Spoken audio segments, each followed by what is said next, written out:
mo? Kahit magharap-harap pa tayo. Ayun, isang magandang araw na naman sa lahat, meron na namang nag-viral. Nakuha na naman attention ko sa social media. No, sa Facebook. In-upload to nung isang pasahero ng isang ride hailing app na Move It.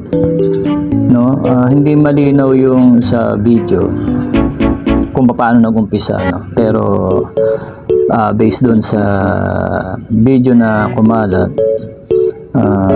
parang sinisingil ni riders yung pasaherong babae na pamasahe, tas according doon sa babae na hindi pa naman siya naihatid, at isa pa, binabayaran siya ng GCash. Yun, very wrong yun.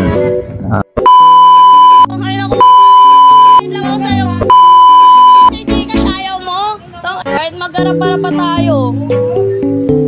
Magbabayad lang ako GCash na. Ano ba? Nagagalit pa. Pinahataw ako. Nagbabayad lang ako GCash. Bayaran mo ako. Ano ka? Hindi mo nga ako natin. Bakit nagaganyan ka rito? Ano ka rito? Sino ka din? Ano? Ano din? Ay, na ito. O kaya mag-videoan tayo. Videoan tayo. Videoan tayo. Videoan tayo. Ano ba to? Tagasan ba to? Videoan tayo. Wala akong ginagawang mali sa'yo. Sino ka? Wala akong ginagawang mali sa'yo. Anong wala kang ginagawa? O sige, umano ka. Napakayabang mo, bayad ka. Hindi ka nga nagbabayad eh. Hindi mo nga ako Oo, wala sa nagbabayad eh. Magbayad ka. O, galit na galit. Oo, magbayad ka. Wala na pa yan. Hindi ka magbayad. Ha? Sige, sigaw-sigaw ka. Magbayad ka. Sigaw-sigaw ka ngayon. Ano? Sigaw-sigaw ka. Sigaw-sigaw ka. Magbayad ka. Hindi mo nga ako dinala sa akin. Ano nga hindi ka dinala? Sigaw-sigaw ka. Ano, sinundo na kita. Hindi ka nagbabayad. Tama, nagbabayad lang ako ng Gcash yan. Hindi nagbabayad to. Kapal na mukha na ito. Sige, sigaw-sigaw ka. Kapal na mukha mo. Hindi ka nagbabayad. Ano? O, yan o, ano. O, yan o. Oh, bakit tinatago mo na mo? Oo, ano mo nga mo. Sigaw-sigaw ka ngayon. Oh. Ngayon mo. Alam mo ka mo. Drebo. So, ngayon magbabayad lang ako sa'yo. Magbabayad ako sa Gcash, ayaw mo.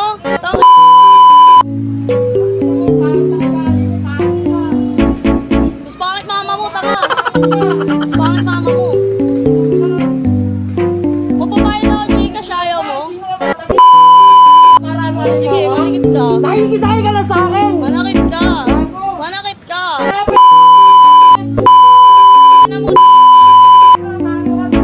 Manakit ka ngayon.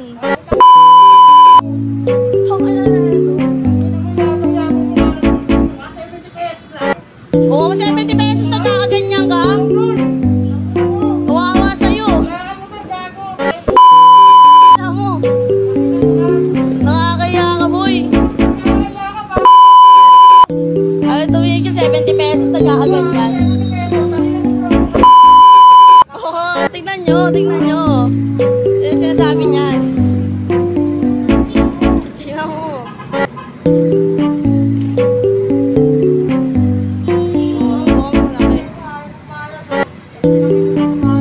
Walang ina mo din. Pinong sa akin, kala mo. Bayaran ka naman, ayaw mo lang ng Gcash. Ayaw mo lang ng Gcash, diba? Gago. Puta. Bobo. Bobo. Bobo ka naman. Tangina. Pangit ka. Mas pangit mama mo. Tawai na babayaran ka ng Gcash, ayaw mo tanggapin.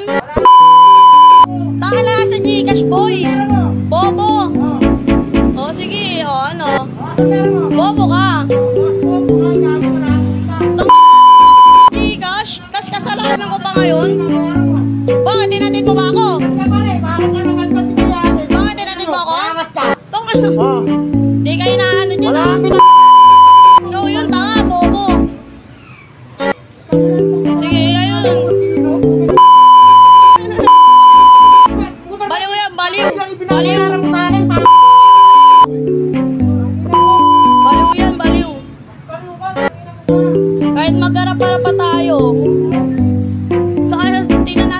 napapakinggan.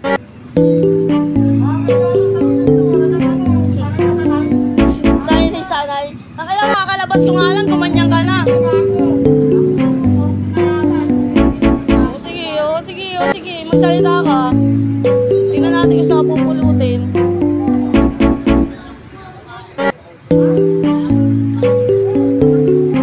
Bobo yan eh.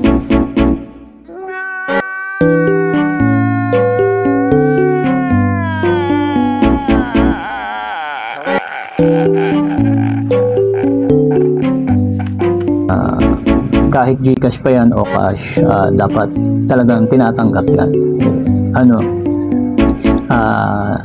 Siguro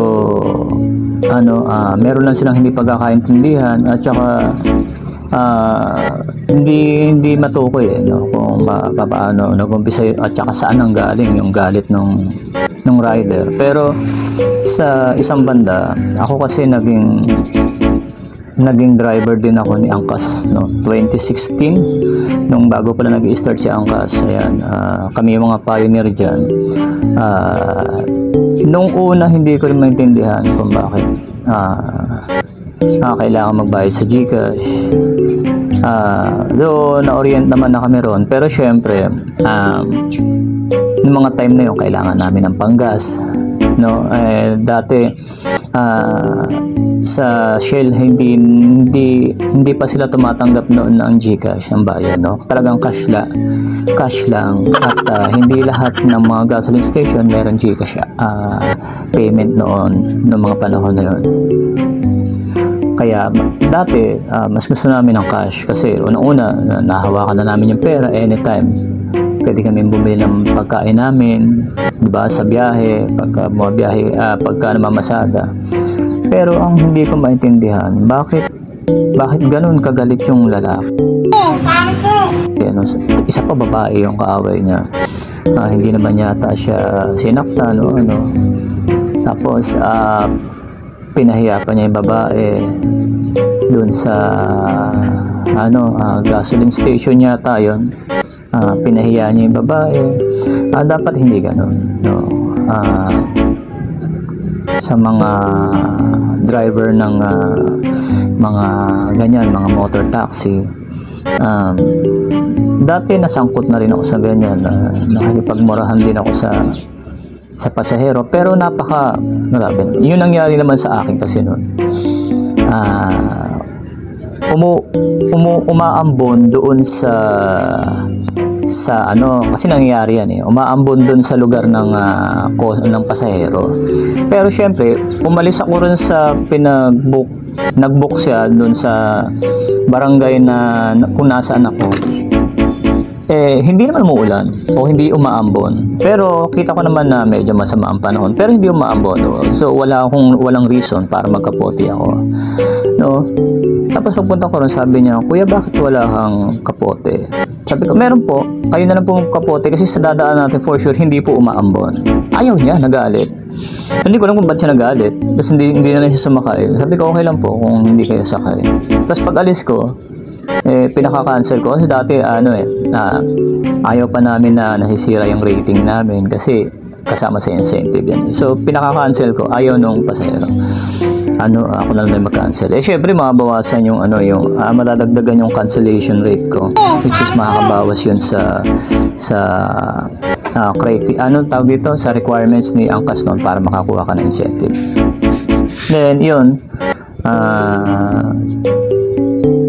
nagalit siya sa akin, tapos parang uminit na rin ulo ko nung kasi nga kailangan ko na humapit ng pasada.